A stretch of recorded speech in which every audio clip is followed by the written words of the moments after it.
Hi everyone. After 10-hour shift, uwi na tayo. Ngayon, sana hindi siya madulas. Nakakatakot po. Kasi kagabi, very icy ito. Ngayon, ako'y pauwi na. And napaka-icy. Kagabi napaka-windy naman. Ngayon, wala nang masyadong malamig. Hindi na gaano malamig. Pero eto naman ngayon. Lalakad tayo kasi may aking anak. Hindi ako masusunod.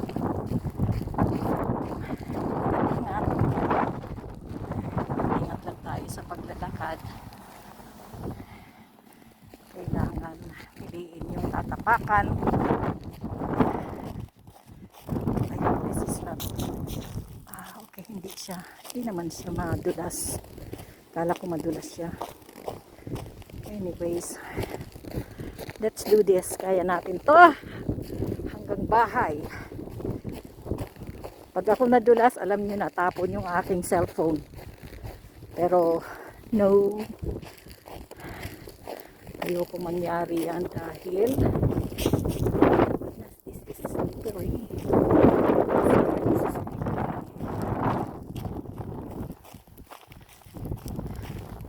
At mukhang umuulan pa. May eyeglasses. Ay, yung eyeglasses ko. I have to take it down bago pa. I cannot see.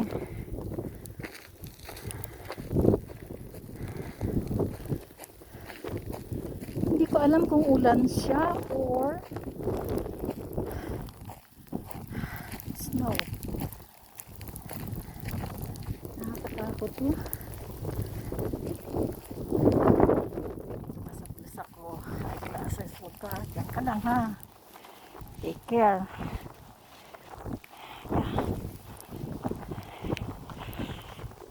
Ayan po. Yan po ang sakripisyo namin dito sa Canada, mga OFW. Pero hindi na po ako OFW. PR na rin. At Canadian. So, right now, I think I need to go down.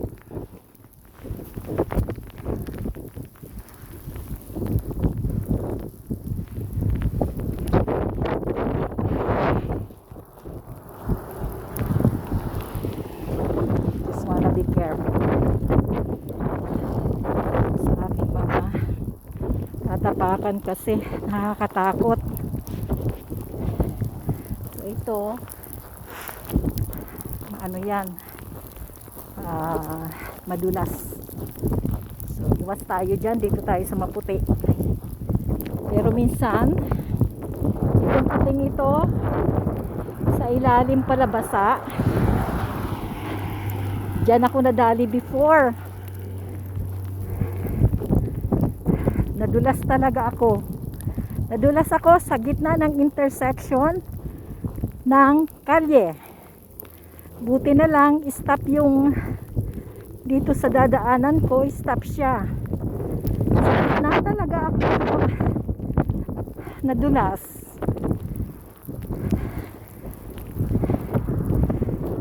Sana iwasan ako ng mga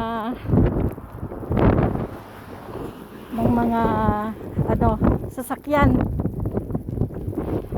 na pasalubong.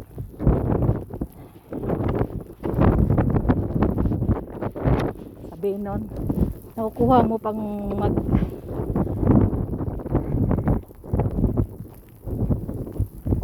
video.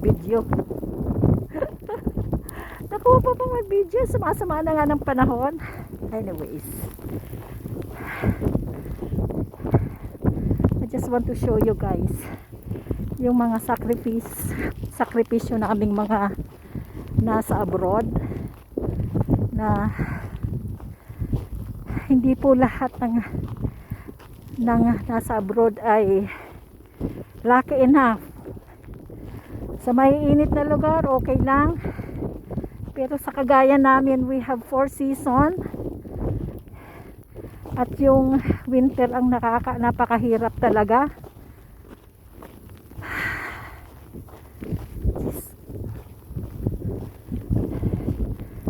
But what to do? Andito kami sa Canada.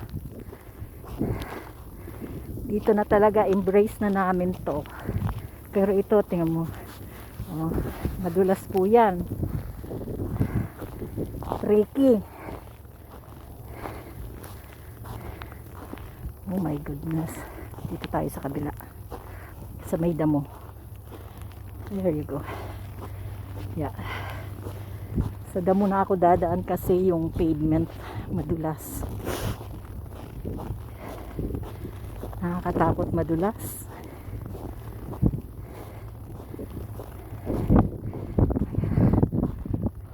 Ito hindi.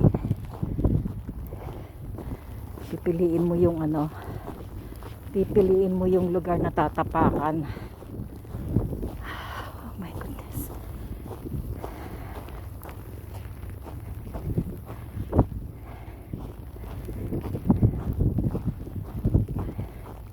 Mabuti na lang malapit lang yung work ko. Kung kailangan ko mag-bus, syempre mas mahirap. Lalo pa ngayon holiday, shorter an hour. And I don't know if may ano ngayon, kung may bus. I don't remember at all.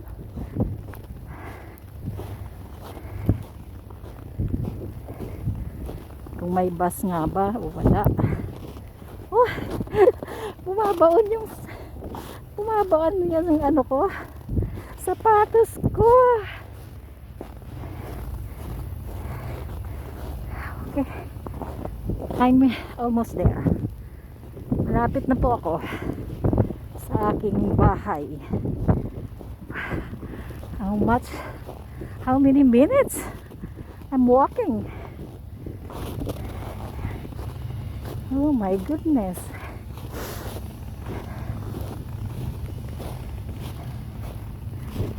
Pero mamayang gabi, wala na akong problema sa sasakyan. Except right now, may kukwenta ako sa inyo guys about sa aking work. Kikwento ko sa inyo ang buhay ng isang caregiver, personal worker. Kwento ko sa inyo yung mga karanasan ko bilang personal worker sa mga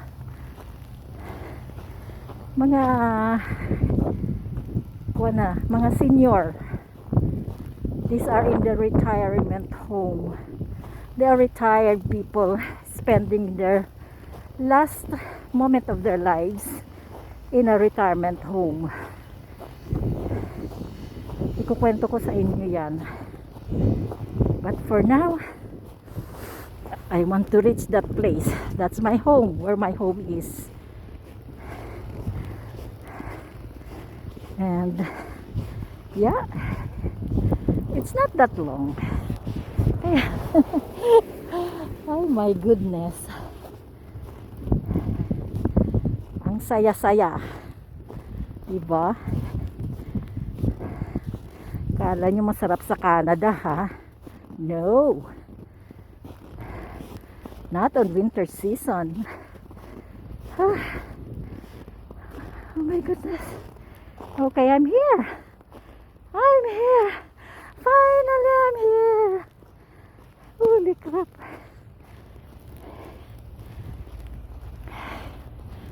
I'm so glad I'm finally home.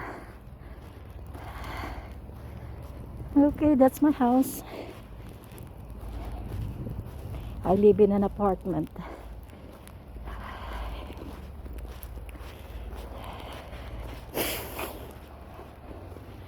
Tuluuhog ka. Tuluuhog. Malamig. It's not that cold kasi yung aking pantalon ay warmer. Okay, here I am. Thank you for watching, everybody. Subscribe po.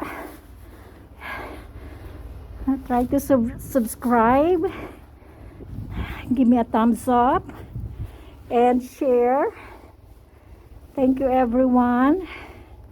And have a good day. Merry Christmas.